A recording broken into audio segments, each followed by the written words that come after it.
Assalamu alaikum. Hello students, how are you? Today we will see lesson number 19 of compiler construction. But before starting today's lecture, as per our routine, let's see overview of previous lecture. A parse tree is a graphical representation of a derivation that filters out the order in which productions are applied to replace non-terminals. तो इस definitions को हम 3-4 lecture से देखते आ रहे हैं कि parse tree basically एक ऐसी ग्राफिकल रिप्रेजेंटेशन है मोस्टली जो हमने की है that is left to right.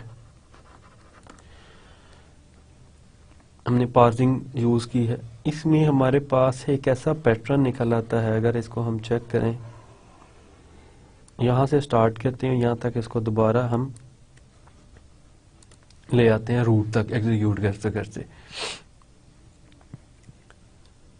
इसमें हमारे पास जितने चाइल्ड्स होते हैं they are basically called the yields और the frontier of the T. Sorry, it is not child और फ्रंटियर ऑफ द टी। यही बेसिक काम है पार्स ट्री का कि वो इनकी जो एग्जीक्यूशन है उसका प्लान हमें दे दे। So a grammar that produces more than one parse tree for some sentence is said to be ambiguous. अगर कोई ऐसी grammar, context free grammar CFG की हम बात कर रहे हैं, जो किसी भी इनपुट स्ट्रिंग के लिए दो डिफरेंट डेरिवेशंस दे दे या दो डिफरेंट पार्स ट्री दे दे, लेफ्ट मोस्ट डेरिवेशन के नतीजे में दो डिफरेंट पार्स ट्री दे दे, तो that grammar is we can place that grammar in ambiguous category. So alternatively, an ambiguous grammar is one that produces more than one leftmost derivation or more than one rightmost derivation. जिस तरह हमने अभी इसका जिक्र किया कि वो किसी भी इनपुट स्ट्रिंग के लिए दो डिफरेंट पार्स ट्री अगर जनरेट कर दे including any of the derivation scheme left most और राइट मोस्ट, तो वो ग्रामर हम उसको एम्बिगुअस कहेंगे। उसका नुकसान क्या है? उसका नुकसान ये है कि हम कंपाइलर जो है वो एक स्टेज पे जाके कंफ्यूज हो जाएगा कि मैंने यहाँ पे कौन सी प्रोडक्शन यूज करनी है। मींस कि मैंने इसको इस तरीके से पास करना है या इस तरीके से। मे बी अगर हम इसको इस तरीके से पास करें तो वो हमें डिजायर्ड रिजल्ट ना दे। तो एम्बिगुअस ग्रामर को हम दोबारा लिखते हैं, री रिटर्न कहते हैं, टू एलिमिनेट द एम्बिग्यूटी। इस चीज को हमने देखा था कि किस तरह हम किसी भी ग्रामर की एम्बिग्यूटी को रिमूव कर सकते हैं। इसमें जो हमने एग्जांपल स्टडी की थी वो इस स्टेटमेंट की थी जो इफ देन एल्स ग्रामर को, जो इफ देन एल्स को, कंडीशनल को जो है वो इसकी एम्बिग्यूटी को रिमूव करता है। तो जो री रिटर्न ग्रामर थी वो ये थी। इसके अंदर हमने जो सेपरेशंस की थी दैट इज के मैच स्टेटमेंट और ओपन स्टेटमेंट। मैच स्टेटमेंट ये पार्ट था कि ये मैच करता है, दिस इज मैच्ड पोर्शन, जो कि कॉमन था इन दोनों प्रोडक्शंस में, which are having the same head statement. यहां पे आके अब जब पार्सर आएगा इसके पास, तो यहाँ पे आके पार्सर कंफ्यूज हो जाएगा कि मैं इस प्रोडक्शन को सिलेक्ट करूं या इस प्रोडक्शन को सिलेक्ट करूं, अनटिल अनलेस कि उसको पता हो कि मैंने एल्स पार्ट में जाना है या इसने मैच नहीं होना। तो हमने इसको इन्हीं दो कैटेगरीज में रख दिया, एक मैच स्टेटमेंट में और एक ओपन स्टेटमेंट में, कि जो मैच हो रही है और दूसरी जो मैच नहीं हो रही। मैच में हमने इसको कहा कि if expression then matched else matched statement, otherwise if expression then statement, और if expression then matched statement else open statement। तो इस ग्रामर से हमने, इस ग्रामर में कोई एम्बिग्यूटी नहीं। इसमें आप देख रहे हैं कि हर एक जो स्टार्टिंग है उसकी दो डिफरेंट हैं, मैच स्टेटमेंट की भी दो डिफरेंट हैं, ओपन स्टेटमेंट के भी दो डिफरेंट हैं, क्योंकि इसका एंड स्टेटमेंट और इसका एंड मैच स्टेटमेंट है। Then we saw the left recursion. A grammar is left recursive if it has a non-terminal a such that there is a derivation of type a to a, कि हम अगर a से a की derivation कर ही जाएं और इसको एक ऐसे इन्फिनिट लूप में हम फंसा दें कि वो इससे बाहर ना निकले, तो that is known as recursion, कि वो एक ए पे जाएगा फिर ए को कॉल कर लिया एंड देन वो इस लूप में स्टक हो जाएगा. Top down parsing methods can not handle left recursive grammars. So a transformation is needed to eliminate left recursion. जो टॉप डाउन पार्सिंग है उसमें हम लेफ्ट रिकर्जन ग्रामर को यूज नहीं कर सकते, वो स्टक हो जाती है एक ऐसे लूप में जिससे वो कभी नहीं निकल सकती. So you already seen removal of immediate left recursion. हमने ये लास्ट लेक्चर में भी डिस्कस किया था कि हमने immediate left recursion को ऑलरेडी स्टडी किया हुआ है कि जो हमारा रिकर्सिव पार्ट है उसको उठा के हमने रिप्लेस कर देना किससे, जो भी पार्ट है जिसके साथ रिकर्जन नहीं यूज हो रही और साथ उसका एक नया नॉन टर्मिनल ले लेना. देन उस नए नॉन टर्मिनल से हमने रिकर्सिव पार्ट का बकाया हिस्सा plus new non terminal slash null, तो इस तरह हम इसको रिमूव कर देते हैं एग्जैक्टली जो हमारे पास ऑलरेडी गिवन है.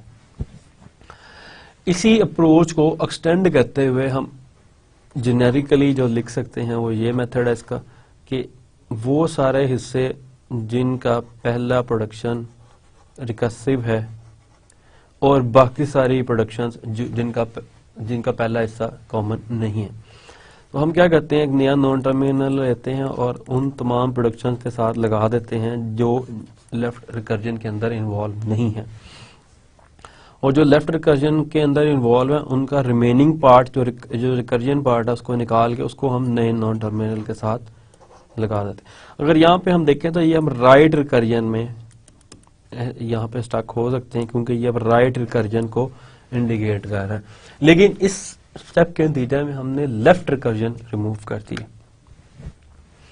सो left factoring is a grammar transformation that is useful for producing a grammar suitable for predictive top-down parsing.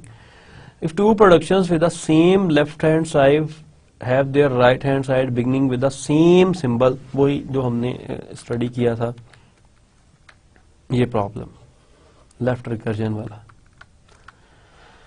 then the first sets will not be disjoint, so predictive parsing will be impossible. Top-down parsing will be more difficult as a longer look ahead will be needed to decide which production to use. तो exactly यहाँ पे भी हमने उसी example को coat किया कि इसमें इस पोर्शन की वजह से जो हमारा फर्स्ट का सेट होगा वो डिसजॉइंट नहीं होगा. तो इसको रिमूव किस तरह करना है इस लेफ्ट फैक्टरिंग को, कि सपोज ये हमारा पार्ट है a 2A production, input begins with a non-empty string derived from alpha. We do not know whether to expand to alpha beta 1 or alpha beta 2, means कि हमने इस प्रोडक्शंस को adopt करना है या इस प्रोडक्शन को अडॉप्ट करना है, हम इस पार्ट तक कंफ्यूज हैं. However, we may defer the decision by expanding A to alpha A dash. तो हम इस तरह करते हैं कि जो इस पार्ट पे तो हम जाएंगे ही जाएंगे जो सिमिलर पार्ट है, चॉइस तो हमें यहाँ पे करनी है बीटा 1 में और बीटा 2 में, कि हमने उसके बाद इस पे जाना है या उसके बाद इस पे जाना है, क्योंकि ये दोनों प्रोडक्शन अलग अलग लिखी हैं, इसलिए हमें शुरू में ही पता होना चाहिए कि हमने किस पे जाना इन आवर दिस सिनेरियो. तो हम क्या कहते हैं कि जो कंबाइंड पार्ट है उसको एक जगह कर देते हैं और एक नया नॉन टर्मिनल ले लेते हैं. इस न्यू नॉन टर्मिनल से हम जो दोनों डिफरेंट पार्ट हैं उनको अलग कर देते हैं, which is beta 1 and beta 2. तो this is the grammar which is left factored. तो जब हम यहां पे थे इस पॉइंट पे, we may defer the decision by expanding to alpha A dash. After seeing the input derived from alpha we expand to either to B1 और ए dash to B2, यानी कि हम या B1 को चूज कर सकते हैं या B2, ये दोनों डिस्टिंक्ट हैं, इनके फर्स्ट बिट डिसजॉइंट होंगे. So this is the way of removing left factoring, and the grammar in which left factoring is removed is called left factored.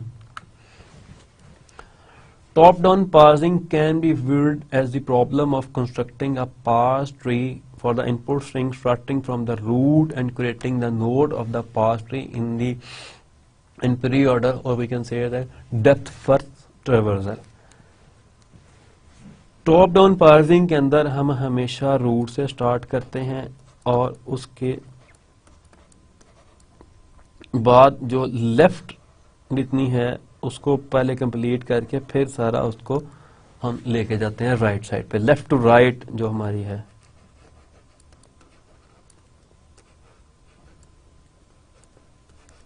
Movement चलती है। If this is our supposed grammar, example grammar जिसको हम suppose कर रहे हैं कि अगर ये हमारी ग्रामर है, तो जो पार्स ट्री के लिए स्टेप्स इन्वॉल्व हैं टॉप डाउन पार्सिंग के अंदर, लेफ्ट से राइट की तरफ चलते हुए वो ही कुछ इस तरह होंगे कि हम ई की पहले लेफ्ट मोस्ट डेरिवेशन फॉर, हम चूंकि इस स्ट्रिंग को ले रहे हैं एज एग्जांपल, ये हमारी इनपुट स्ट्रिंग है फॉर दिस ग्रामर। अब ये इसका पार्स ट्री है। इसके अंदर अगर हम गौर करें तो ई से सबसे पहले हमने कौन सा रूल अप्लाई किया, लास्ट टाइम भी इसको हमने बड़ी डिटेल में देखा था, रूल्स का नंबरिंग दे दी थी अपनी आसानी के लिए। तो अगर हम देखें तो ई से हमने टी ई डैश लिया जो कि हमारा पहला रूल है, तो यहाँ पे हमने पहला रूल अप्लाई किया। उसके बाद हमने अब हर केस में हमने लेफ्ट मोस्ट चाइल्ड को कंसीडर करना है, जो भी होगा इसमें लेफ्ट मोस्ट ये है, इसके ऊपर हमने रूल अप्लाई किया, इट इज टी। तो टी से हमारे पास एक ही रूल है F T dash which is third rule, तो यहाँ पे हमने थर्ड रूल अप्लाई किया इसके ऊपर, इस चाइल्ड के ऊपर। अब हमारा जो नेक्स्ट लेफ्ट मोस्ट चाइल्ड है वो ये है, क्योंकि हम लेफ्ट मोस्ट डेरिवेशन को देख रहे हैं तो हमने इसको आगे इस पे कर दिया। देन अब इसकी आगे कोई डेरिवेशन नहीं है हमारे पास, कोई ऐसा रूल नहीं है जो आईडी को एज अ हेड ट्रीट कर रहा हो, कोई ऐसी प्रोडक्शन नहीं है जो आईडी से जनरेट हो रही हो। तो अब हमारे पास नेक्स्ट जो ऑप्शन है वो टी डैश है, तो टी डैश को हमने नल से रिप्लेस कर दिया इस प्रोडक्शन से। देन उसके बाद जो हमारी नेक्स्ट प्रोडक्शन है दैट इज ई डैश।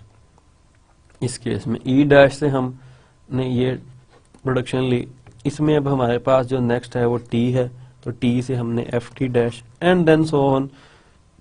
हम इसको अगर कंटिन्यू करें इसी फैशन में तो एट द एंड ये हमारे पास कंप्लीट पार्स ट्री जो है using left most derivation method, तो वो हमारे पास ये जनरेट होता है।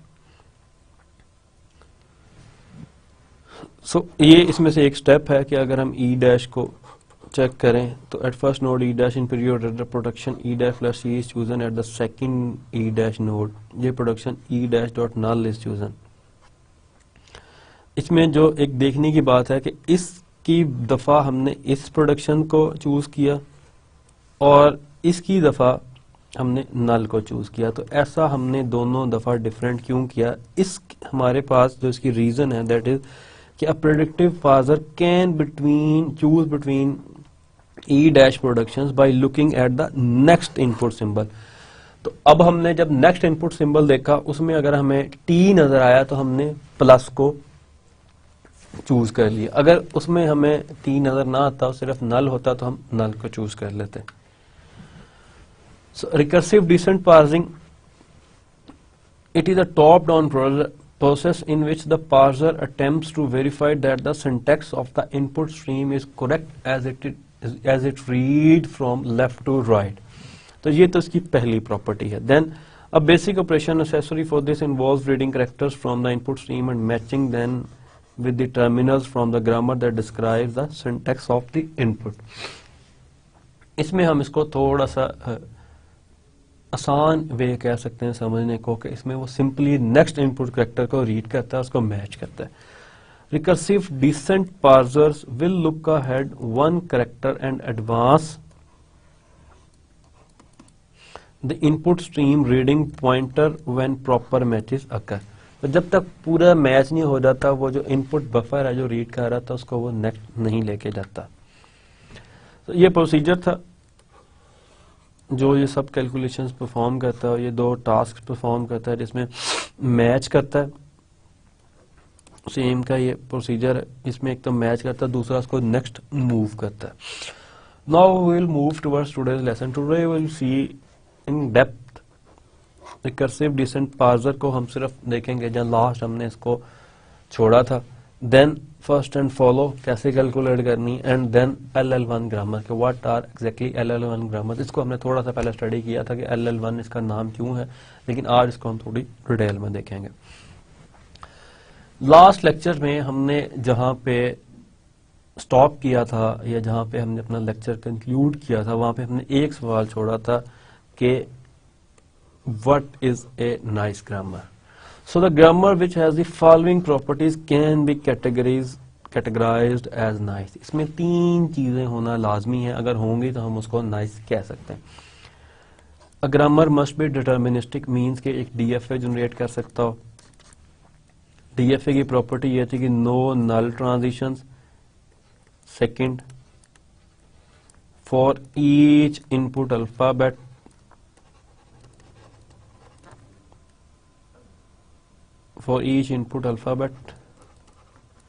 there should be unique output edge। ये 2 चीजें थी। देन उसमें लेफ्ट रिकर्जन ना हो, और थर्ड एंड फाइनल थिंग कि वो लेफ्ट फैक्टर्ड भी हो।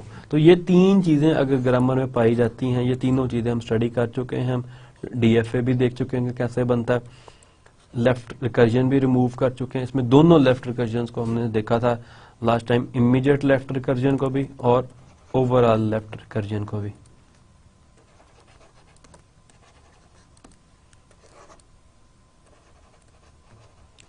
इसमें हम इन दोनों को ऑलरेडी स्टडी कर चुके हैं, और एट द एंड हमने लास्ट फैक्टर को भी देखा कि लास्ट फैक्टर जो है, जो लेफ्ट फैक्टर जो है वो क्या चीज है और वो किस तरह हम उसको लेफ्ट फैक्टर बना सकते हैं। So today we will start by computing first and follow, and first of all we will see that what exactly are first and follow, और ये हमें क्यों ये इनकी जरूरत महसूस होती है कि ये दोनों चीजें कैलकुलेट करें अपनी ग्रामर की, जो भी हमारी इनपुट ग्रामर है। The construction of both top down and bottom up parser is aided by 2 functions। तो जो सेकंड क्वेश्चन था कि ये हमने क्यों कैलकुलेट करना है, कैसे करना है, इसको हम आगे जाके देखेंगे। सेकंड क्वेश्चन को अगर हम पहले एड्रेस करें कि हमें इसकी जरूरत क्यों पेश आती है। So it both these functions are used in the construction of parser, either it is top down parser और बॉटम अप पार्सर। ये दोनों फंक्शन जो हैं एक कंप्यूट होते हैं ग्रामर के साथ, जिसको हमने जी कहा हुआ है कि कोई भी हमारी सिंपल ग्रामर है। So during top down parser, parsing first and follow allows us to choose which production to apply based on the next input symbol। तो जो लास्ट हमने देखा था कि हमें एक प्रॉब्लम आती है कि किस प्रोडक्शन को सिलेक्ट करना है, तो फर्स्ट एंड फॉलोज की बेस पे एक ऐसा मैकेनिज्म है जो पार्सर के अंदर इंक्लूड होता है, और इसकी बेस पे हम डिसाइड करते हैं, इसकी मदद से हम ये डिसीजन लेने में कामयाब होते हैं कि एग्जैक्टली अब हमने कौन सी प्रोडक्शन को चूज करना है।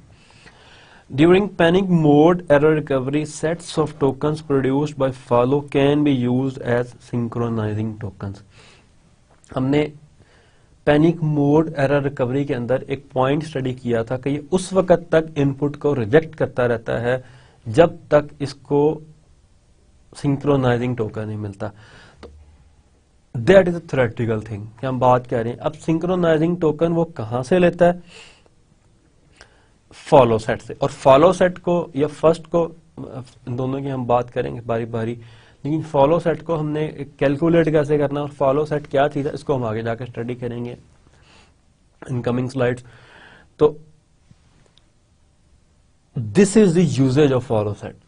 ये पॉइंट हमने कि रिकवरी स्ट्रेटेजी के अंदर panic, specially in panic mode recovery, error recovery strategy, उसके अंदर हम फॉलो सेट को यूज करते हैं as a synchronising token. The basic idea is that first of alpha tells you what the first terminal can be when you fully expand the string alpha, and follow A tells what terminals can immediately follow the non-terminal A. इन दोनों चीजों को हम in depth देखेंगे, सो अभी इसको मैं यहाँ पर डिस्कस नहीं कर रहा. सो now will concentrate on first. पहले हम फर्स्ट की बात करते हैं. First A of alpha is the set of all terminal symbols X such that some string of the form x beta can be derived from alpha। यानी कि अगर इस अल्फा को हम ओपन करें तो ये एक ऐसी स्ट्रिंग देगा जो कि x बीटा होगा। तो जितने सिंबल्स x से बिलोंग कर रहे हैं उसको हम कहेंगे कि they are first of alpha, कि वो फर्स्ट ऑफ अल्फा है। सो अगर हम उसको मजीद देखें डिस्क्रिप्टिव वे में, for any string alpha of grammar symbols we define first of alpha to be the set of terminals that occurs as the first symbol in a string derived from alpha। कि जैसे ही first symbol जो है वो उससे drive होता है तो जितने टर्मिनल्स हमें मिलेंगे उसको हम कहेंगे फर्स्ट ऑफ अल्फा। अगर अल्फा से हम इंक्लूड कर रहे हैं सो नंबर ऑफ स्टेप्स से x beta for x a terminal and a beta a string then x is in first of alpha. यानी कि x ऐसी चीज है जो कि अब यहाँ पे एक टर्मिनल का रोल प्ले कर रहा है कि नंबर ऑफ डेरिवेशंस के बाद ये हमें टर्मिनल मिलता है। तो इस टर्मिनल को हम किस में रख देंगे? फर्स्ट ऑफ अल्फा में, इस टर्मिनल को। अगर वो नल जनरेट कर रहा है तो नल को भी हम फर्स्ट ऑफ अल्फा में रख देंगे। इसको हम मजीद ही क्लियर अंडरस्टैंडिंग लेंगे जब हम अपनी एग्जांपल को एग्जीक्यूट करेंगे, और उससे पहले हम इसका एक प्रॉपर प्रोसीजर देखेंगे कि फर्स्ट को हमने एग्जैक्टली ग्रामर से किस तरह एक्सट्रैक्ट करना है। Now will see follow set. First clear हो गया, बहुत सिंपल है। ये हमारे पास एक प्रोडक्शन है, उसको अगर हम दोबारा देखें, दिस इज अ प्रोडक्शन। इस अल्फा से अगर एक स्टेप के बाद कोई ऐसी प्रोडक्शन जनरेट होती है जो हमें टर्मिनल पे ले जाती है, या नंबर ऑफ स्टेप्स के बाद एक ऐसी स्ट्रिंग पे ले जाती है जो इस टाइप की है, इसमें बीटा कोई स्ट्रिंग है और एक्स नॉन टर्मिनल है, और एक्स जो है वो क्या हो सकता है? एक भी हो सकता है, ज्यादा नॉन टर्मिनल भी हो सकता है। तो एक्स जो होगा उसको हम कह देंगे कि ये फर्स्ट ऑफ अल्फा में है, इसके फर्स्ट में। और अगर इससे नल जनरेट हो रहा है तो नल को भी हम क्या कह देंगे? It is also in first of alpha. So now we will see follow set. Follow set for the non-terminal A is the set of all terminals X for which some string, इस type की जो भी string होगी, इसी production की अगर हम बात करें A ऑफ अल्फा, तो इस टाइप की जो स्ट्रिंग जनरेट होगी can be drive from the starting symbol S। इसमें हमारे पास चूंकि जो स्टार्टिंग सिंबल है वो मोस्टली S होता है, उसी से हम स्टार्ट करते हैं। फॉर एनी इन फॉलो, ये चीजें हम कैलकुलेट, ये चीजें फॉलोज में आएंगी जो इस कैटेगरी में फॉल करती हैं। For any non terminal A, follow of A is the set of terminals X that can appear immediately to the right of the A in a sentinel form. First thing जो follow हो जाएगी वो ये होंगी, formally it is the set of terminals X such that, यही form जिसकी हमने ऊपर बात की थी कि अगर x से मल्टीपल डेरिवेशंस के बाद, मल्टीपल स्टेप्स परफॉर्म करने के बाद ये स्ट्रिंग जनरेट हो रही है, तो इसके अंदर जो x पार्ट होगा that is the follow part. In addition if a can, ये टर्मिनल्स होंगे।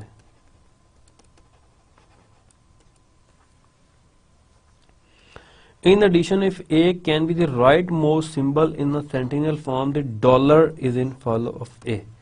तो अगर A जो है वो राइट मोस्ट जगह पे हो इन अ सेंटिनल फॉर्म, जहाँ पे कंप्लीट हो रहा है, the end marker dollar is in follow of A, जहाँ पे हमारी इनपुट स्ट्रिंग कंप्लीट हो रही है तो वहां पे हम डॉलर इंजेक्ट कर देंगे इसके अंदर। Now this is the proper method of calculating first. ये इसके 6 रूल्स हैं जिसको हम चेक करेंगे और इसको प्रोसीजर को हम फॉलो करेंगे, जिसको हमने 6 पॉइंट्स दे दिए हैं। तो compute first of X for all grammar symbols X, we should apply the following rules until no more terminals, कि हम उस वक्त तक इन रूल्स को अप्लाई करेंगे जब तक हमें कोई नया टर्मिनल या नल जो है can be added to any first set. If x is a terminal then first of x is equal to x, यानी कि अगर हमारी ग्रामर में x जो है, जब हम कैलकुलेट कर रहे हैं वो टर्मिनल है, तो फर्स्ट ऑफ x जो होगा वो खुद इटसेल्फ x ही होगा। फॉर एग्जाम्पल अगर हम इसको थोड़ा सा क्लियर करने की कोशिश करें,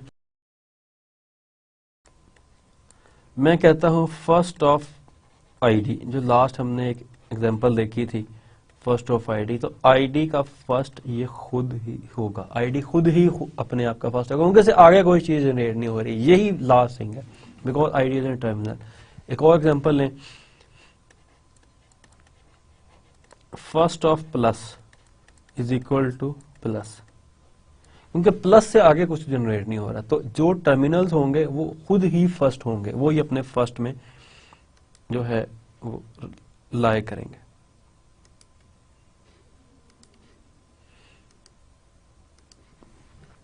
now moving towards second step, अगर इस टाइप की कोई प्रोडक्शन हो तो फर्स्ट ऑफ एक्स क्या होगा, यानी कि जिससे ये प्रोड्यूस हो रहा है वो इज इक्वल टू नल। तो सेकंड स्टेप के मुताबिक अगर इस टाइप की कोई भी प्रोडक्शन हो जिससे नल जनरेट हो रहा हो, तो नल को हम उस हेडिंग सिंबल के फर्स्ट में डाल देंगे, उस सेट में। देन हम क्या करेंगे, इस स्टेप को हम फर्स्ट पे भी परफॉर्म कर सकते हैं, इसमें कोई दो आरा नहीं है, ना कोई प्रॉब्लम हो गई हमारे में। सिंपली हम क्या कर रहे हैं, फर्स्ट ऑफ एक्स को empty,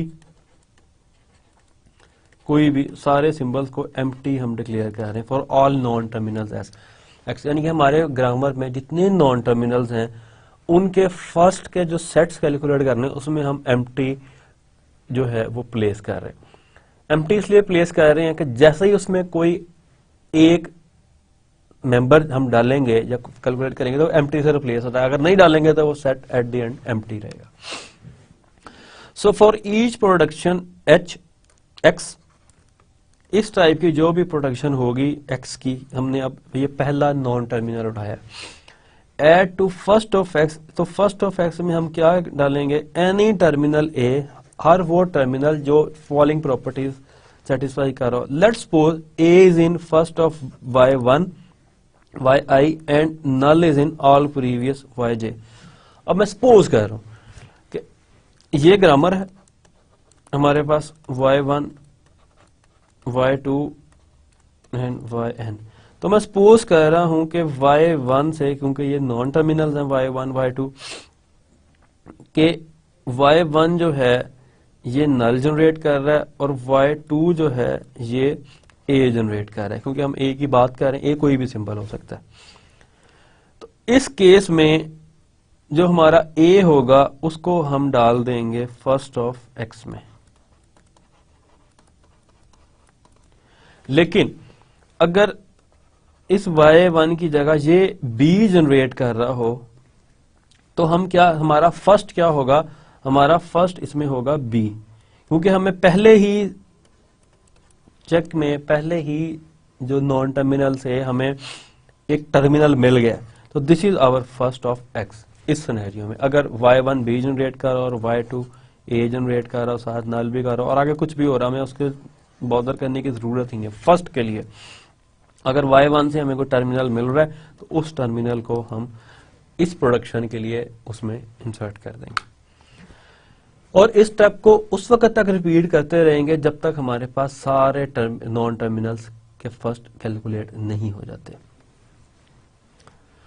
first of any string of type x is equal to x1 x2 xn is initialized to 5 and then add to first any non-terminal first of I is in null in all previous of, ये उसी step को हमने जरा थोड़ा सा formulate करके लिख दिया। इसमें जो सेकंड थिंग है ऐड करने के लिए, add null to first of x if null is in every first of x of j, in particular if x is null first of x is null, यानी कि अगर तमाम एक्स जे में के फर्स्ट में नल है तो हम नल को फर्स्ट ऑफ एक्स में भी प्लेस कर देंगे। फॉर एग्जांपल अगर हम इसी की बात करें, इसमें जो वाई आई है दैट इज 1, तो y1 का जो फर्स्ट है उसमें नल है, पहले कैलकुलेट हुआ है y1 के फर्स्ट में, तो फर्स्ट ऑफ x जो होगा उसमें पहले जो कुछ भी है उसके साथ हमने नल भी ऐड कर देना। पहले अगर 5 है तो फिर अगर पहले कोई करैक्टर बी था तो फिर भी ठीक है, यानी कि पहले जो कुछ भी है उसमें हमने नल ऐड कर देना अगर उसके फर्स्ट में हमें नल मिल रहा है। सो दिस इज अ प्रोसीजर जो कि हमें फर्स्ट कैलकुलेट करना सिखाता है। इसकी हम एक प्रैक्टिकल एग्जांपल भी करेंगे, एक डेमोस्ट्रेशन भी लेंगे कि एग्जैक्टली किस तरह हमने ग्रामर पे अप्लाई करना है फर्स्ट का रूल और उसको कैलकुलेट करना है। लेकिन उस एग्जाम्पल से पहले हम फॉलो को कैलकुलेट करना भी देख लेते हैं, इन दोनों को फिर हम इकट्ठे एग्जीक्यूट करेंगे। So to compute follow of X for all non terminal X apply the following rules until nothing can be added to any follow set, यानी कि उस वक्त तक हमने इन रूल्स को अप्लाई करते रहना जब तक उसमें कोई मजीद जो एलिमेंट है वो ऐड ना हो उस सेट के अंदर, यानी कि रेपिटेशन स्टार्ट हो जाए। Initialise follow of S is equal to dollar, ये सबसे पहला स्टेप है जो हमने हमेशा परफॉर्म करना है कि जो स्टार्टिंग सिंबल है उसके फॉलो ऑफ एस में, और स्टार्ट भी हमने स्टार्टिंग सिंबल से ही करना है, उसके फॉलो ऑफ एस में हमने डॉलर इंसर्ट कर देना by default. And follow of X is equal to 5, और बाकी जितने नॉन टर्मिनल्स होंगे एक्सक्लूडिंग स्टार्टिंग नॉन टर्मिनल उनमें हमने एम्प्टी जो है वो इंसर्ट कर देना। अब उस वक्त कुछ इसकी ऐसी रिप्रेजेंटेशन होगी, फॉलो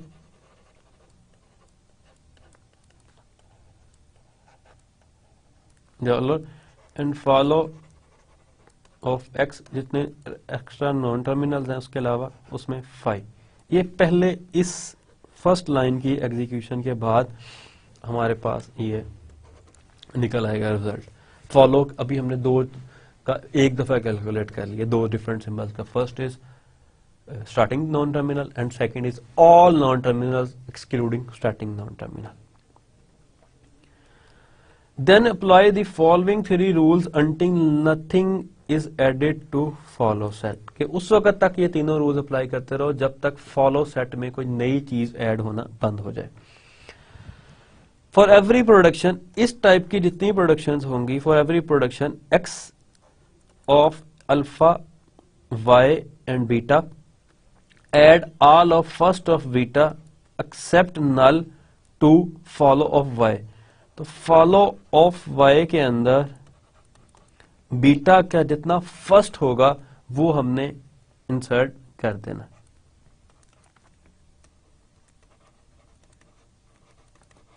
और फर्स्ट हमने कैलकुलेट पहले करना सीख लिया, और फॉलो से पहले हमेशा हम पहले सारे फर्स्ट कैलकुलेट करेंगे फिर फॉलो कैलकुलेट करेंगे। अगर प्रोडक्शन इस टाइप की है, अगर प्रोडक्शन है इस टाइप की, सेकंड अगर हम कंसंट्रेट करें अब, x is equal to alpha Y, alpha और बीटा इसमें क्या है कि ऐसे चीजें हैं कि जिसका हमने फॉलो जिस नॉन टर्मिनल का फॉलो कैलकुलेट कर रहे हैं उससे पहले का सारा पार्ट अल्फा है, और उसका नेक्स्ट पार्ट जो है वो सारा बीटा है। ये क्लियर होनी चाहिए चीज कि हम इन तीनों में फॉलो ऑफ वाई कैलकुलेट कर रहे हैं, और अल्फा वो चीज है जो जिस नॉन टर्मिनल का हम फॉलो कैलकुलेट कर रहे हैं वो उस नॉन टर्मिनल से पहले का सारा पार्ट है, और बीटा वो चीज है जो उस नॉन टर्मिनल से बाद का सारा पार्ट है। अगर पहली प्रोडक्शन ऐसी है जिसमें इससे पहले भी कुछ है और बाद में भी कुछ है। सेकंड जो एग्जांपल है, जो सेकंड पॉइंट है, जो सेकंड रूल है, it's not example, it's particular point. Second point जो है दिस पॉइंट वो ये है कि जिस नॉन टर्मिनल का हमने फॉलो कैलकुलेट करना है उसके बाद तो कुछ नहीं है उस पर्टिकुलर प्रोडक्शन में, लेकिन उससे पहले कुछ है। तो जो पहले है उसको हमने अल्फा डिक्लेयर कर दिया, और जो बाद में है उसको हमने जो प्रोडक्शन है, जो नॉन टर्मिनल है जिसका हमने फॉलो कैलकुलेट करना है वो उसके बाद कुछ नहीं है, बीटा नल है। तो इस केस में हम क्या करेंगे कि फॉलो ऑफ एक्स जितना होगा उसको हम फॉलो ऑफ वाई में डाल देंगे, यानी कि जो फॉलो ऑफ एक्स होगा उसको हम फॉलो ऑफ वाई में डाल देंगे। थर्ड, अगर प्रोडक्शन इस टाइप की है जिसमें उससे पहले भी कुछ है जिसका हम कैलकुलेट करने जा रहे हैं और उससे बाद भी कुछ है, लेकिन हमने पहले स्टेप में भी यही प्रोडक्शन देखी थी और लास्ट में भी यही देख रहे हैं, इसमें फर्क यह है कि इसके बीटा में नल नहीं था, हम उसको इंक्लूड करना है जिसमें नल नहीं है। लेकिन अब सपोज कर रहे हैं where first of beta contains null, add all of follow of X to follow of Y. तो जो उसका एडिशनल होगा उसमें क्या करेंगे, हम फॉलो ऑफ एक्स में जितना कुछ होगा उसको फॉलो ऑफ वाई में डाल देंगे। तो इस चीज को थोड़ा सा फिगर आउट करना मुश्किल है only with the help of rules, लेकिन अगर हम इन रूल्स को किसी प्रैक्टिकली इंप्लीमेंट करें किसी भी ग्रामर के ऊपर तो तब इनको समझना आसान है। So let's do it.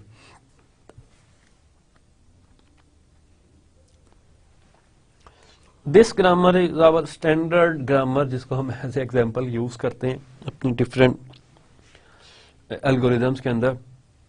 अब सबसे पहले हम फर्स्ट कैलकुलेट करना देखेंगे with the help of the rules. तो अगर मैं बात करूं फर्स्ट ऑफ ई, इसको स्टार्ट से करते हैं, ये हमारा स्टार्टिंग सिंबल है फर्स्ट ऑफ ई। तो फर्स्ट ऑफ ई को कैलकुलेट करने के लिए अगर मैं अपने रूल्स की तरफ जाऊं जिसमें मैंने फर्स्ट को कैलकुलेट करना सीखा था, अब पहला रूल इस पे इंप्लीमेंट नहीं होता क्योंकि ये टर्मिनल नहीं नॉन टर्मिनल है। मैं फर्स्ट ऑफ ई कैलकुलेट कर रहा हूं, ये नॉन टर्मिनल है, इससे नल भी जनरेट नहीं हो रहा डायरेक्टली, तो इसको भी मैं इग्नोर कर रहा हूं इस सिनेरियो में। और सबसे पहले फर्स्ट ऑफ एक्स में मैं एम्प्टी सेट इंसर्ट कर रहा हूं, फर्स्ट ऑफ इसके अंदर मैं एक एम्प्टी फाई इंसर्ट कर रहा हूं। नाउ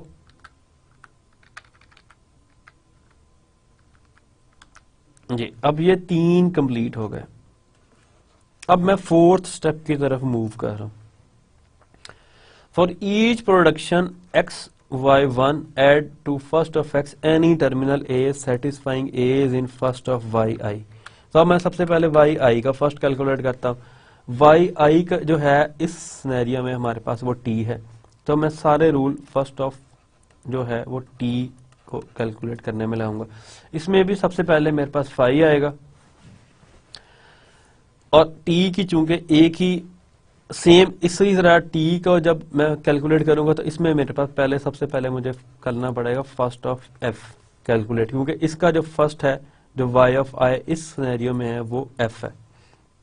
f पे आ जाऊं तो f से मेरे पास जो फर्स्ट सिंबल है वो ये है और फर्स्ट सिंबल जो है वो ये है, यानी कि जो स्टार्टिंग पैरेंथेसिस एंड id। तो मैं सबसे पहले तो इसमें भी फाई डाल दूंगा, लेकिन चूंकि फाई फिर रिमूव हो जाएगा जब ये आ जाएगा तो मैं इसमें डाल दूंगा ये फर्स्ट पैरेंथेसिस एंड id। अब मेरे पास फर्स्ट ऑफ f जो है वो ये दो चीजें आ गई। तो चूंकि first of f is equal to first of t था तो मैं इसको लिख दूंगा first of f is equal to id, ये दो चीजें, ये is equal to first of t हो जाएगा और ये is equal to first of e हो जाएगा। तो एग्जैक्टली यही चीज यहां पे कैलकुलेट की हुई है कि first of e is equal to starting parenthesis and id, that is exactly first of t and that is exactly first of f। तो फर्स्ट कैलकुलेट करने के लिए हमने जो रूल्स थे उनको जब हमने इंप्लीमेंट किया तो हमें first of f t and e similar मिले। इनको अलग-अलग करके भी लिखा जा सकता है, इसमें कोई बात नहीं है, लेकिन इसको इसी तरह भी लिखा जा सकता है क्योंकि ये इक्वल है। इसमें अगर हम देखें हमने क्या किया, टू प्रोडक्शंस फॉर f के लिए जब हमने कैलकुलेट है bodies that start with these two terminal symbols id and left parenthesis, ये लेफ्ट पैरेंथेसिस है तो ये हमारे पास दो टर्मिनल्स थे। T has only one production and its body starts with f. Since f does not derive null, f से null derive नहीं होता, first of t must be same as the first of s, and first of e will also concludes the result in the similar manner जैसा हमने ऊपर किया। अगर f से null derive होता तो तब हमने इस रूल की तरफ जाना था कि जो ये रूल था, रूल नंबर 6 जो था जिसमें हम null को डील कर रहे थे। तो अभी तक हमने जो कैलकुलेट किया है उसको अगर हम देखें तो हमने first of f e t and f, हमारे पास टोटल जो नॉन टर्मिनल्स हैं that are e dash t t dash and f हमारे पास ये टोटल नॉन टर्मिनल्स है। इसमें से हमने इसका फर्स्ट कैलकुलेट कर लिया ई का, फिलहाल टी का एंड एफ का। अब हमारे पास दो रिमेनिंग है, T dash and E dash, ये दो हम अब इनका कैलकुलेट करेंगे। अगर हम ई डैश को कंसिडर करें फर्स्ट ऑफ ई डैश को, तो this is our E dash. जब इसको कंसिडर करें तो इसके लेफ्ट पे, राइट पे जो इसकी बॉडी है उसकी एक्सट्रीम लेफ्ट पे हमारे पास पहले ही एक टर्मिनल आ जाता है। तो सबसे पहले तो हम फर्स्ट ऑफ ई डैश में इसको इंसर्ट कर देंगे टर्मिनल को। सेकंड, ये हमारे पास जनरेट कर रहा है नल।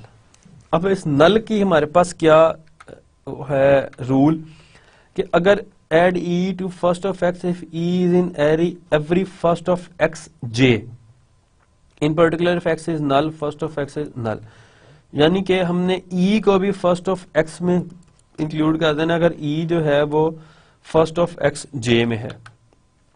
तो चूंकि हमारे पास इसमें e नल जनरेट हो रहा है, इसको अगर सिमिलरली हम करें तो इसमें हमें नल जनरेट हो रहा है, तो हमने सिंपल इसके फर्स्ट ऑफ x में नल इंक्लूड कर देना है।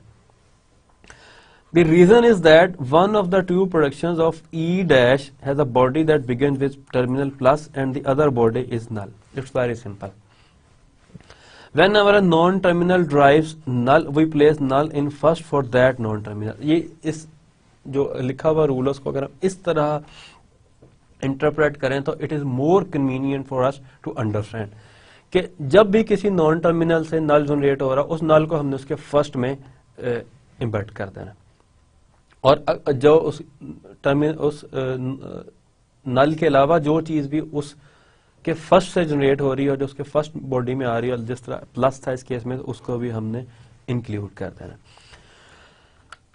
इस सिमिलरली अब हम इसको इग्नोर करके इसको हमने कैलकुलेट कर लिया, हमारे पास ये भी कैलकुलेट हो गया, ये भी टी भी एफ भी, अब ओनली टी डैश रिमेनिंग हो गया। तो इसके ऊपर भी हम सेम रूल्स अप्लाई करेंगे।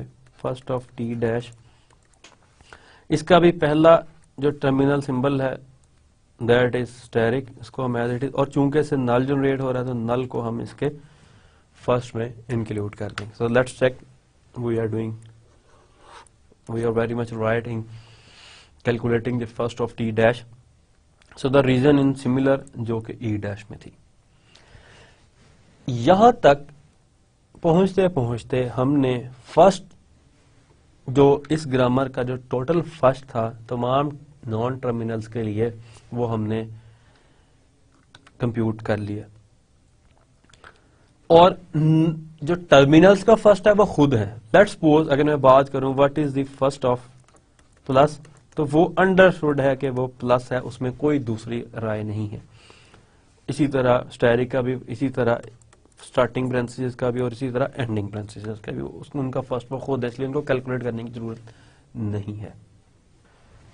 तो यहां तक हमने फर्स्ट कैलकुलेट करना सीख लिया है इन तमाम सिंबल्स का जो कि हमारे पास ये थे, नॉन टर्मिनल जितने थे इनका हमने फर्स्ट जो है वो कैलकुलेट कर लिया, और अगर बाकी चीज रह जाती नॉन टर्मिनल्स, तो नॉन टर्मिनल्स का हमने ऑलरेडी डिसाइड किया है कि नॉन टर्मिनल्स जो होंगे उनका फर्स्ट वो खुद ही होंगे। फॉर एग्जांपल अगर मैं बात करूं फर्स्ट ऑफ प्लस, तो फर्स्ट ऑफ प्लस वो खुद ही होगा। इसी तरह बाकी जितने नॉन टर्मिनल्स हैं, starting branches, ending branches, asterisk, ID, इन सब के वो फर्स्ट खुद ही होंगे। So now will move towards follow of E. Follow section को हम अब देखते हैं कि फॉलो में हमने किस तरह कैलकुलेट करना है। इसके अंदर मैं स्टार्ट करूंगा वेरी फर्स्ट प्रोडक्शन से कि फॉलो ऑफ ई। अब फॉलो ऑफ ई मुझे नजर आ रहा है कि मेरे पास ये स्टार्ट सिंबल है, तो इस वजह से मैं सबसे पहले इसके अंदर डॉलर इंसर्ट कर दूंगा और इस सेट को क्लोज कर दूंगा कि मैंने पहले स्टेप के तौर पे जो मेरा इसमें था कि अगर वो फॉलो ऑफ एस हो तो उसमें पहले ही डॉलर इंसर्ट कर देना अगर वो स्टार्ट सिंबल हो। तो ये मेरे पास स्टार्ट सिंबल था, मैंने इसमें डॉलर इंसर्ट कर दिया एग्जैक्टली लाइक दिस। और इसकी रीजन भी यही है, since E is the start symbol, follow of E must contain dollar. Second, the production body E explains why the right parenthesis is in fall of E for E dash. This non-terminal appears only at the end of bodies of null productions. तो second जो element इसमें include हुआ है that is right parenthesis कि ये वाला। तो ये एग्जैक्टली इसी तरह इंक्लूड हुआ है इसके अंदर कि हमने ये क्या किया है कि ई जो है, अब चूंकि हम फॉल ऑफ ई कैलकुलेट कर रहे हैं तो ई राइट साइड पे कहां पे आ रहा है, ई राइट साइड पे आ रहा है सिर्फ इस प्रोडक्शन के अंदर।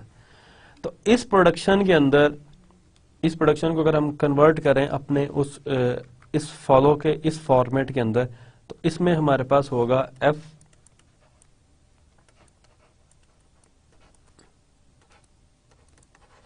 ये सारा पार्ट होगा बीटा, ये सारा पार्ट होगा अल्फा और ये एक्स और ये हमारे पास वाई। तो जब हम इस पे चेक करें तो इसमें हमारे पास जब रूल लगेगा वो लगेगा फर्स्ट, पहला रूल उस वक्त लगेगा अगर फर्स्ट ऑफ बीटा में नल ना हो। तो इसमें हम देखते हैं फर्स्ट ऑफ बीटा में हमारे पास नल नहीं है क्योंकि जो फर्स्ट ऑफ बीटा वो राइट parenthesis है और जो कि एक टर्मिनल है। तो इस पे हमारा फर्स्ट रूल ही लगेगा।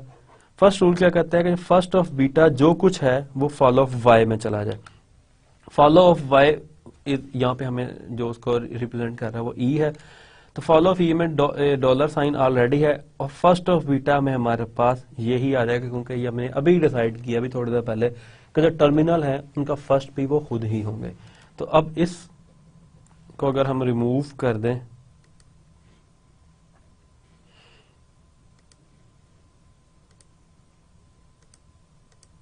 तो इस सेट को हमने रिमूव कर दिया। अब इसके अंदर हमने ये चीज इंसर्ट कर देनी राइट parenthesis। तो फॉलो ऑफ ई जो है वो हमने अब कंप्लीट कर लिया क्योंकि ये एक ही जगह पे आ रहा था बॉडी के अंदर और कहीं नहीं, सिर्फ एक प्रोडक्शन में। डॉलर इस वजह से इंसर्ट किया कि ये स्टार्टिंग सिंबल था और राइट parenthesis इस वजह से इंसर्ट किया कि इसका फर्स्ट ऑफ बीटा हमने उसके अंदर डाल दिया। सो लेट्स सी एग्जैक्टली यही हमारा आंसर है। इसके अंदर द प्रोडक्शन ई के अंदर जो फॉलो ऑफ ई है वो यही होगा जो कि राइट parenthesis थी। नाउ अब हम इसको कैलकुलेट करते हैं ई डैश को। ई डैश हमारे पास राइट साइड पे इस प्रोडक्शन में आ रहा है। तो ये प्रोडक्शन को अगर हम फिर अगेन चेक करें तो ये प्रोडक्शन हमारे पास बनेगी वाई अल्फा और ये एक्स। तो ये हम देखें इसको कैटेगराइज करें तो हमारे पास ये सेकेंड टाइप की बनती है। तो फॉलो ऑफ एक्स में जो कुछ होगा यानी कि इसमें वो हम फॉलो ऑफ वाई में डाल देंगे। फॉलो ऑफ एक्स इसमें हमारे पास ई है तो follow of E dash is equal to follow of E is equal to हमने जो फॉलो कैलकुलेट किया था that is and dollar sign. तो वो हमने इसको दे दिया which is exactly the same तो यहां पे है। इन्हीं रूल्स को यूज करते हुए हमने फॉलो ऑफ टी को कैलकुलेट करना और टी डैश को।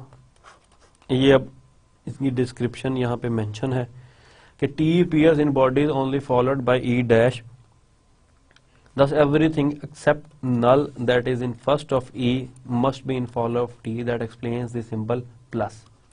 तो ये इन रूल्स को फॉलो करते हुए इन तमाम टर्मिनल्स के लिए, नॉन टर्मिनल्स के लिए जब इन राइट साइड बॉडीज में कहीं ना कहीं अकर हो रहे हैं तो उसके लिए हम इसको एग्जीक्यूट करते रहेंगे।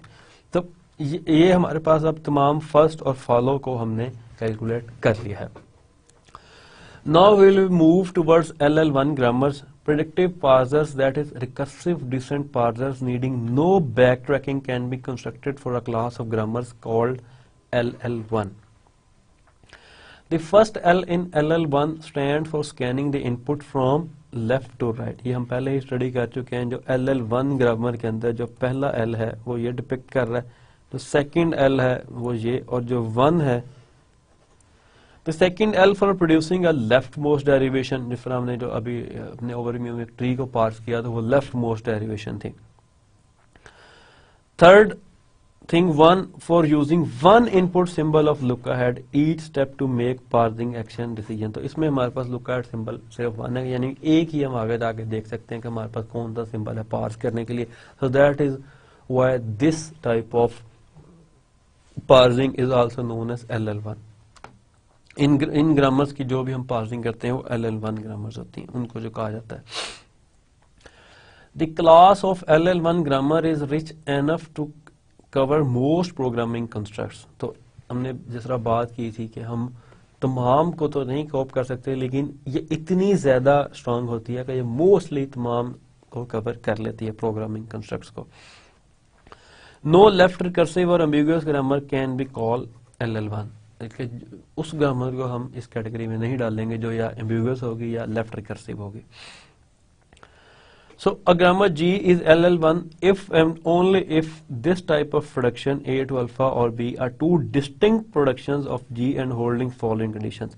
अगर A की जितनी प्रोडक्शंस होंगी, एक तो वो डिस्टिंक्ट हो, आपस में मिलती ना हो, और ये जो चार कंडीशंस हैं बिलो मेंशन्ड, इनको वो फॉलो करते हो हर सूरत। The first condition is for no terminal A do both alpha and beta drive strings beginning with A। कि यानी कि इन दोनों से कोई भी चीज ऐसी ना ड्राइव हो रही हो, कोई भी स्ट्रिंग जो कि बिगिनिंग कर रही हो A के साथ, दोनों के लिए at most one of alpha and beta can drive the empty string, यानी कि वो नल को जनरेट कर सके।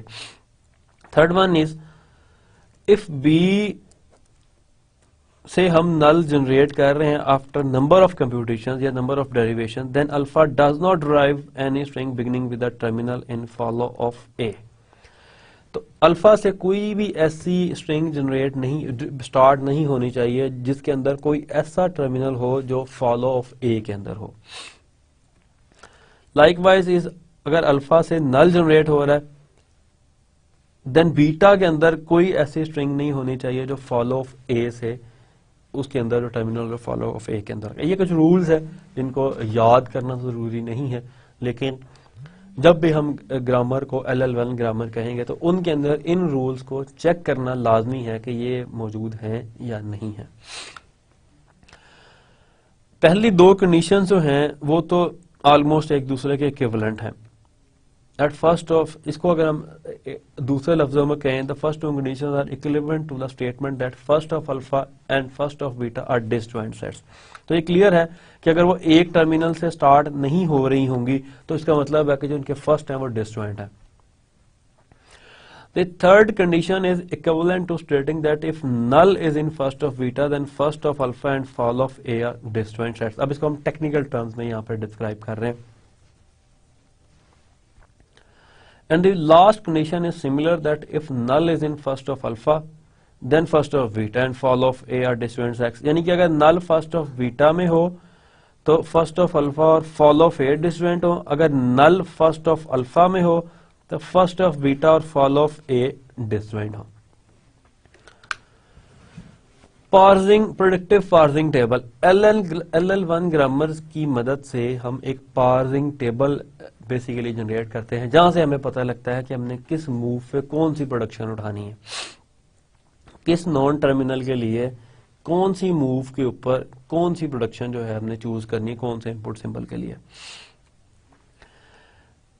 जब पार्सिंग टेबल M है, बेसिकली ये 2 डायमेंशनल एरे है where A is a non terminal, and इस A की बात कर रहे हैं कि ये एक नॉन टर्मिनल है, and second A small a is a terminal और the symbol $, the input end marker.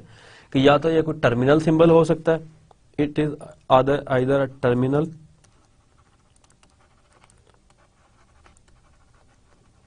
और $, हो सकता है। The goal is to produce a table telling us at each situation which productions to apply। ये हमारा basic goal है कि हमने एक ऐसा टेबल डिजाइन करना है जो हमें खुद से बता दे कि कौन सी प्रोडक्शन को हमने चूज करना है।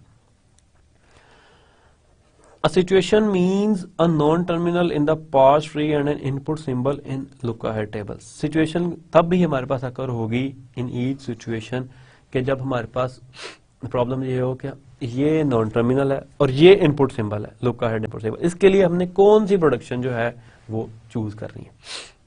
तो ये टेबल हमें उस सिनेरियो में मदद करेगा। So now we will see a method which produces a table with rows corresponding to non terminals and columns corresponding to input symbols. तो हमने इसको बेसिकली कैसा टेबल डिजाइन करेंगे जिसकी जितनी यहाँ पे सारे नॉन टर्मिनल्स आएंगे और यहाँ पे सारे टर्मिनल्स आएंगे, और इस नॉन टर्मिनल के लिए अगर इनपुट अल्फाबेट ये हो तो हमने कौन सी प्रोडक्शन यूज करनी है वो हम यहाँ पे मेंशन करेंगे। तो इस टाइप का हम एक टेबल जो है वो डिजाइन करेंगे। So the algorithm is, input इसकी ग्रामर जी होगी जो कि हमारी प्रेडिक्टिव ग्रामर होगी, और पार्सिंग टेबल जो है वो उसकी आउटपुट हो गई। The method is very simple, for each production A to alpha do the following. हर प्रोडक्शन के लिए जो ये हो इसके लिए फॉलोइंग काम करें। इनपुट इसमें हमारे पास ग्रामर है, ये ध्यान में रखिए कि इसको इस एल्गोरिथम की जो इनपुट है वो ग्रामर है। For each terminal A in first of alpha add A to alpha to M A entry, यानी कि ये जो हर ऐसे टर्मिनल के लिए जो फर्स्ट ऑफ अल्फा में हो इस टाइप की प्रोडक्शन के लिए, तो ये प्रोडक्शन ऐड कर दें हम इस एंट्री पे। This is what we did with productive parsing earlier. The point is was that if we are up to a in the tree and a is the looker head, small a is the looker head, we should use the production a of alpha। इसमें could और should में हमें जो distinction करनी है वो इसी table की मदद से करेंगे। Second, if null is in first of alpha, अगर नल नहीं है कोई टर्मिनल है फिर तो हमने सिंपल इसको ऐड कर देना। अगर नल भी है उसमें के अंदर, then for each terminal B in follow of A add A to alpha to M A. Third, if null is in first of alpha and dollar is in follow of A, पहले ही हम check कर लेंगे क्योंकि first और follow हम already calculate कर चुके हैं। Add A to alpha to M A dollar as well. इन रूल्स को भी याद करने की जरूरत नहीं है, लेकिन इसको भी समझने की जरूरत है, और उसको हम तब भी समझ सकते हैं जब इसको हम प्रैक्टिकली इंप्लीमेंट करेंगे अपनी इस ग्रामर के अंदर। तो ये हमारी इनपुट ग्रामर है, वही जिसपे हम कैलकुलेशन करते आ रहे हैं, और ये इसके तमाम फर्स्ट और फॉलोज के सेट्स हैं जो हम पहले कैलकुलेट करना सीख चुके हैं। तो अब मेरे पास जो इनपुट है that is A to alpha, यानी कि ये इस केस में अगर मैं पहली प्रोडक्शन को लूं तो ई से टी ई डैश, तो ये मेरे पास ए है और ये मेरे पास अल्फा है। अगर इसको मैं सिंबॉलिकली रिप्रेजेंट करूं इस मेथड के साथ, for each terminal A in first of alpha, तो फर्स्ट ऑफ अल्फा मेरे पास क्या होगा, जो होगा basically first of T. First of T is equal to मेरे पास है स्टार्टिंग पैरेंथेसिस एंड आईडी। तो मैं क्या करूं, इन दोनों सिंबल्स के ऊपर, ये आईडी है और ये स्टार्टिंग पैरेंथेसिस है, इन दोनों के लिए मैं क्या करूं, add A to alpha for these entries. A to alpha मेरे पास ये है ई से टी ई डैश, तो मैं इसको यहां पे ए से टी ई डैश डाल दूंगा, और इसके लिए मैं क्या डाल दूंगा, ए से टी ई डैश। ये मैंने काम कर लिया इस रूल के नतीजे में। देन अगर फर्स्ट ऑफ अल्फा के अंदर नल होता, लेकिन मैंने देखा कि मेरी जो फर्स्ट ऑफ अल्फा है इसके अंदर नल नहीं है। अगर फर्स्ट ऑफ अल्फा के अंदर नल होता तो फिर मेरे लिए प्रॉब्लम होती, तब मैं इनमें से, इन दोनों में से किसी एक रूल को अप्लाई करता। ये इस पार्सिंग टेबल की कंप्लीट डेफिनेशन है, और ये दो चीजें हैं जो हमने ई के लिए एंटर किए। अब हम देखते हैं कि जो नल प्रोडक्शन है, जिस तरह शो हो रही है कि इसमें दो नल की एंट्रीज की हुई हैं ई डैश के लिए, इसको हम चेक कर लेते हैं एज एग्जांपल ताकि हमें मजीद क्लियर हो जाए। सेकंड पॉइंट भी ये, अब मैं यहां पर इसको कैलकुलेट कर चुका हूं।